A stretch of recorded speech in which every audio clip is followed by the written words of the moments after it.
除了要忙公司的事，还要帮你做你自己的私事啊，加班费啊，来啊！就算我还没有累死，也会被每天加下来的工作给压死。老板都以为只要请我们吃东西就可以装没事，钱少事多，福利差。每天帮你做牛做马，平常就是没有在帮我们保哈。大家是不是都这样？是不是？我每天工作一大堆，你以为我想加班是不是？哈，傻眼了！再帮你喝啦！叫！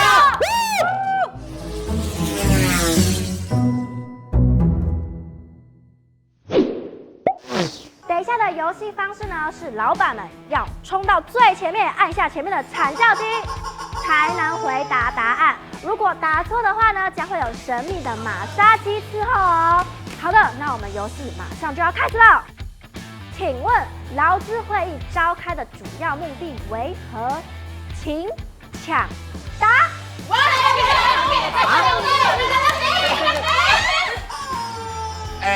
我是想讲哦，大家坐落来开讲，食一个饭嘛。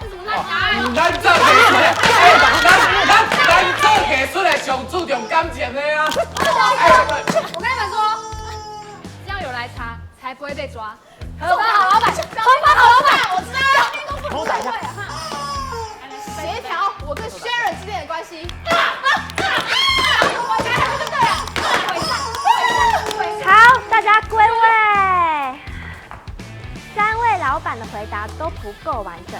劳资会议呢，主要召开的目的是为了要协调劳资关系，促进劳资合作，提高工作效率，也可以讨论一下员工福利的筹划啊，并不是只有聊天、开同乐会，还有怕被别人检查而已哦。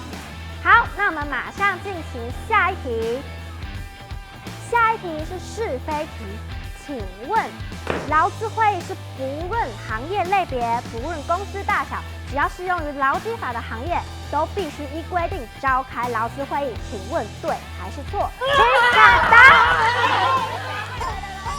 我跟你说，艺文工作产业已经每天都在加班了，每天都在开会。我们适用于这个产业吗？我们适用于这个法案讲什么？我们不用再表演艺术最支持。我替你们刚刚痛心啊！这种人答错。爱抢哦，爱抢。劳资会议是不分行业类别，不论公司大小，只要适用于劳基法的行业，都应该依照规定举办的哦。好，那我们继续进行下一题。请问劳资会议多久要召开一次？这一题是选择题哦。A 6个月 ，B 3个月 ，C 4个月，D 12个月，请抢答。我知道。根本不知道啊，因为他根本没开过。多少？1个月。来，你说我不知道了哈？知道吗3个月。恭喜答对。法官，你现在那个犯规了。请回座。选择题里面并没有1个月的选项哦。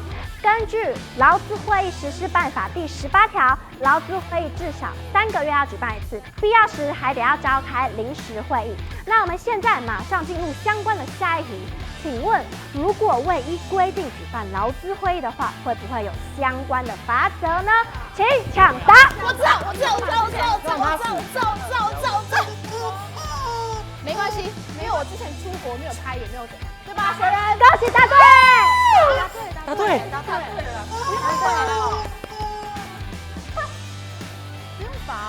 没有罚哦。公司未依劳基法第83条规定举办劳资会议的话，现行的法律其实并无相关的罚则。但是，若公司没有举办劳资会议，却实施弹性工时、延长工时等，就会有触犯劳基法的罚则出现。延长工时。你这样子不行的啦，你还是要开呀。好的，那我们第3阶段就到这边告一段落了。那现在呢，想要邀请各位老板们对员工说说对他们感到愧疚的一件事情，或是想要对他说的一句话。我想要。请。好啦，下面我知影你做不赢，咱共体时间好不好？说到做到哦，共处时间。不要骗人，我跟你讲，不要骗人。 Alice，我知道我平常是逼你逼蛮紧的啦，我们公司是需要你这种人才的。啊，你要好好珍惜我们啊！至少我的名字要叫对吧？ Alice，哈哈，学人是嘛？来，你说我听。我以后会让你少加一点吧。那我们那个公司的员工福利哈，我已经都列好，我们下次劳资会议，你知道，我会通通把它提出来。 OK，导播会使啊！好，结束了哈。哦，可以了吗？好，管不我们要离起开啊！喽。好，结束。小蛋姐嘞，等一下，来嘞！本法庭还听说有非常多的创作者不太了解著作权法。下一个阶段情境题，如果这题答对的话，直接加3分，荣登冠军的宝座。那我们就敬请期待。好累哦。这是第几次排超过12点了啦？好了，你们赶快起来，赶快起来排排啦哦！为什么老板每次都要接这种又没有钱又很累又很赶的工作啊？现在都凌晨3点，我们赶快排排，赶快回家好不好？哦，我也不想啊，烦死！还是我们明天就搞消失？啊？你确定？好啊，反正每次就是做好是我们应该，做不好就是我们笨啊，他们又不会满意，不满意，一直都不满意，都不满意，都不满意。不满意，他说对，不满意你就管他，不要管你们，不要管你们，都不要管，不要管，不要管好了，你们就让他们冲到讲出来！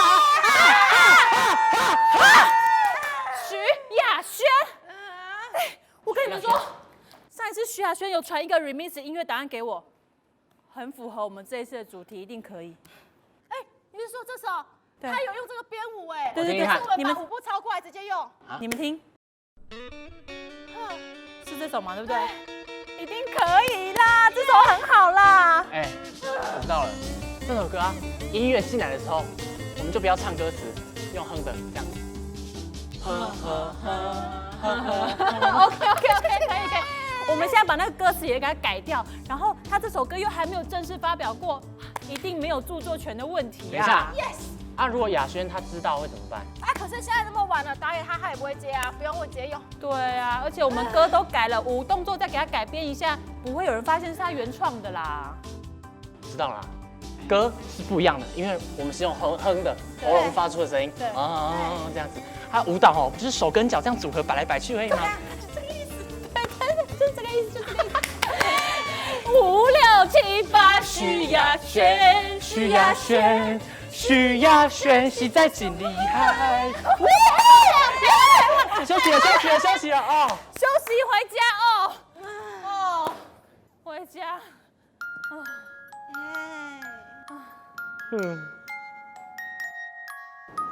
了解。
为钱生，为钱死，为钱甘愿走千里，时代进步靠去，民主社会靠选举，大钱看医生，身体健康上要紧，痛苦病痛来忍治，有钱看心，无钱你就世界看着鬼。对啦！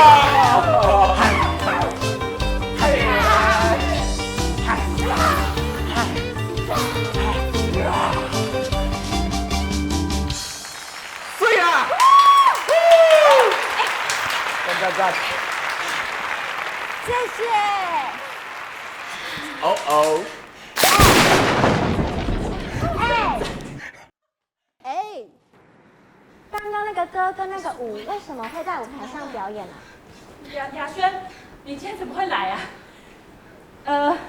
就是我跟你说，就是我们原本要跟你讲，但是因为昨天对，太晚了，太晚了。而且我们这礼拜已经排好几天，都到凌晨3点，真的没有办法。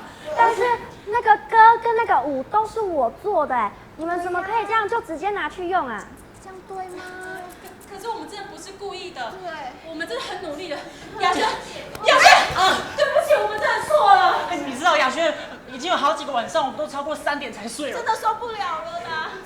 但是那个歌跟那个舞，我也是做到半夜5点啊！你们每次都这样子，要用都不先讲，这样真的很伤感情哎。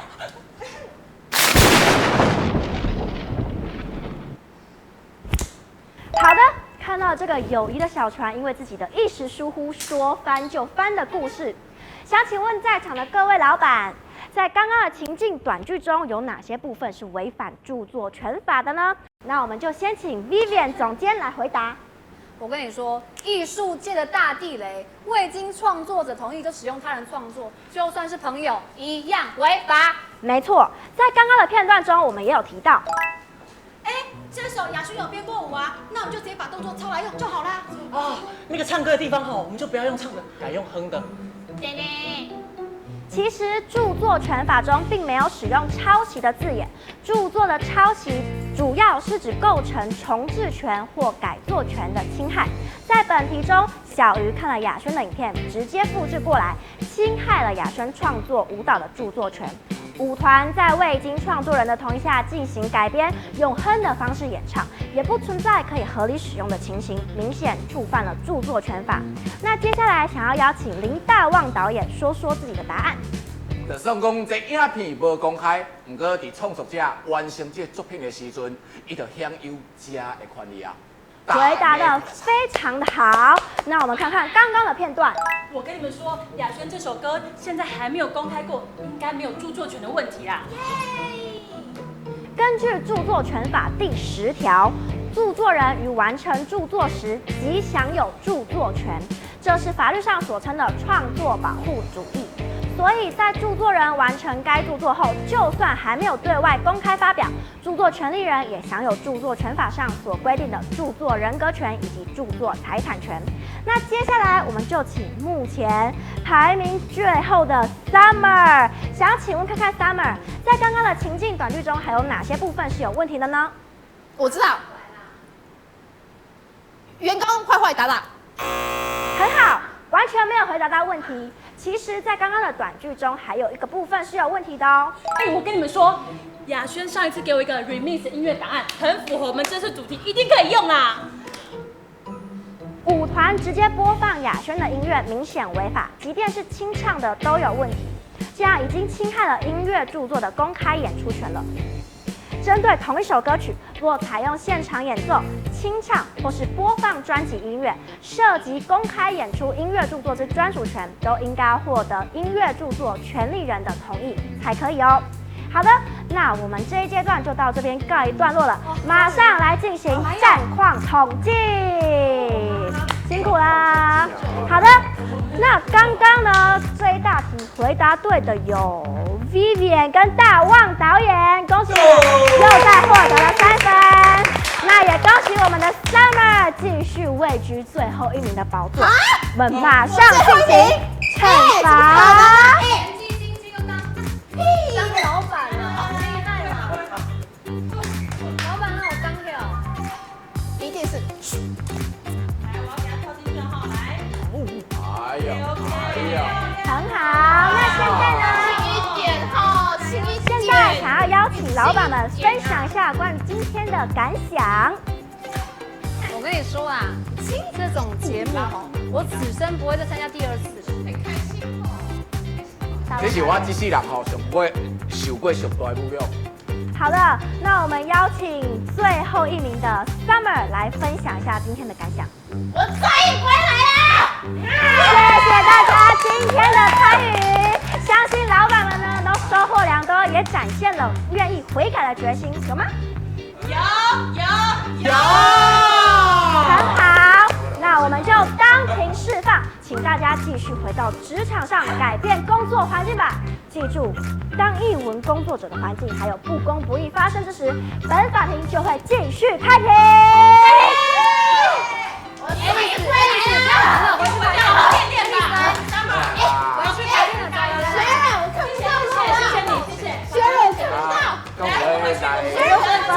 工作室正